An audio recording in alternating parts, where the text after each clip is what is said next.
नमस्कार, बिज तक देख रहे हैं आप और मैं हूं आपके साथ डॉक्टर तन्वी सिन्हा।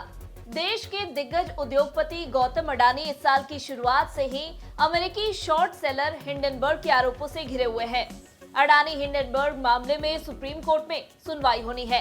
इसी बीच एक और खबर आ रही है। दरअसल मार्केट रेगुलेटर सेबी काफी समय से अडानी हिंडनबर्ग मामले में जांच पूरी करने के लिए फॉरेन सोर्सेज से जानकारी इकट्ठा करने की कोशिश कर रहा है, लेकिन सेबी को काफी मुश्किलों का सामना करना पड़ा है। ऐसे में अब मामले पर करीब से नजर रखने वाले लोगों के आधार पर ईटी ने बताया है कि सेबी ने ओसीसीआरपी से जांच से जुड़े की डॉक्यूमेंट्स के लिए मदद मांगी है। ओसीसीआरपी यानी organised crime and corruption reporting project. जी हाँ, बिल्कुल वही संस्था जिसने हिंडनबर्ग के बाद अगस्त में अडानी को घेरा था। ओसीसीआरपी की इस रिपोर्ट में ये दावा किया गया है कि अडानी ने गुपचुप तरीके से अपने ही शेयर खरीदकर भारतीय शेयर बाजार में सैकड़ों मिलियन डॉलर का निवेश किया। ओसीसीआरपी ने अपनी रिपोर्ट में उनके पास इन दावों से जुड़े जरूरी दस्तावेज होने का दम भरा था। ऐसे में सेबी ओसीसीआरपी से इन डॉक्यूमेंट्स का एक्सेस मांग रहा था। हालांकि जानकारी के अनुसार ओसीसीआरपी ने सेबी को अपने हालिया रिपोर्ट से जुड़े डॉक्यूमेंट्स शेयर करने से मना कर दिया है। बता दें, ओसीसीआरपी को George Soros, Rockefeller brothers fund और फोर्ड फाउंडेशन जैसी संस्थाओं और लोगों का समर्थन मिला हुआ है। चलिए डिटेल्स में समझने की कोशिश करते हैं कि आखिर सेबी ने ओसीसीआरपी का दरवाजा क्यों खटखटाया। दरअसल 31 अगस्त को ओसीसीआरपी के जरिए जारी रिपोर्ट के बाद सेबी उसके पास पहुंची। रिपोर्ट में कहा गया है कि अडानी ने गुप्त रूप से अपने शेयर खरीदे। कहा गया कि अडानी ने मॉरिशस बेस्ड प्लेटफॉर्म का इस्तेमाल कर अपने ही शेयरों में निवेश के लिए विदेशी लोगों को फंड्स भेजा। ओसीसीआरपी ने कहा कि इस रिपोर्ट को सामने लाने से पहले उन्होंने मॉरिशस सहित कई ज्योग्राफिकल लोकेशन से इंफॉर्मेशन इकट्ठा की है। इसमें अडानी परिवार के बिजनेस पार्टनर ने कंपनी के शेयरों में ओपेक मॉरिशस फंड्स के जरिए बड़ा निवेश किया। ऐसे में पहले ही सुप्रीम कोर्ट को अपनी समस्या बता चुकी सेबी के लिए ओसीसीआरपी एक उम्मीद की किरण के रूप में आई।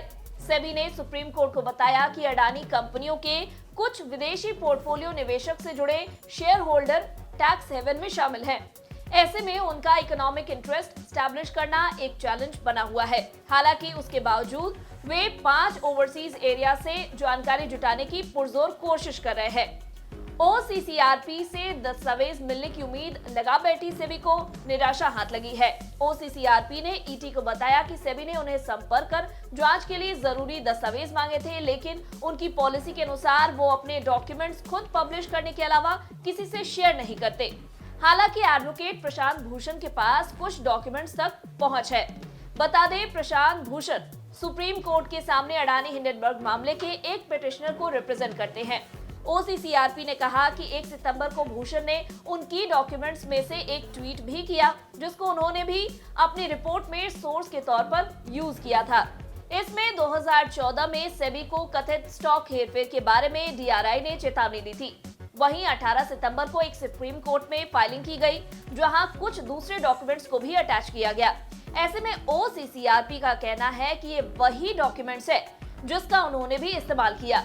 बता दें, जनवरी 2014 का डीआरआई अलर्ट जो सेबी के पूर्व अध्यक्ष यूके सिन्हा को भेजा गया था, वो अडानी ग्रुप के जरिए कथित तौर पर बिजली उपकरण आयात को ओवर वैल्यू कर मॉरिशस और दुबई में स्थित संस्थानों के माध्यम से लिस्टेड कंपनियों में निवेश करके पैसे निकालने से जुड़ा हुआ था। ओसीसीआरपी ने आगे कहा है कि अडानी ग्रुप में चल रही जांच कई ज्योग्राफिकल एरियाज में जर्नलिस्ट के एक नेटवर्क के जरिए की गई 2 साल की लंबी जांच का रिजल्ट है। जानकारी कई जगहों से ली गई थी, जिसमें कई tax haven, bank record, internal Adani email शामिल है। वहीं ओसीसीआरपी का कहना है कि उनके इंफॉर्मेशन के सोर्सेज सेबी के लिए आधिकारिक रूप से यूज के लिए मौजूद है। बता दें, सुप्रीम कोर्ट में अडानी हिंडनबर्ग मामले की अगली सुनवाई अब 20 अक्टूबर 2023 को होनी है। सेबी ने अपनी स्टेटस रिपोर्ट में 24 बिंदुओं की जांच की है, जिसमें से 22 बिंदुओं पर जांच पूरी हो गई है, जबकि 2 बिंदुओं पर अभी जांच पेंडिंग है। अब देखना होगा कि इस बार क्या सेबी अपनी बची हुई रिपोर्ट पेश कर पाती है। अगर आपको हमारे इस वीडियो में दी गई जानकारी पसंद आई हो तो इसे लाइक और शेयर जरूर करें। साथ ही बिजनेस जगत की खबरों से अपडेटेड रहने के लिए बने रहे हमारे साथ और देखते रहे बिज तक।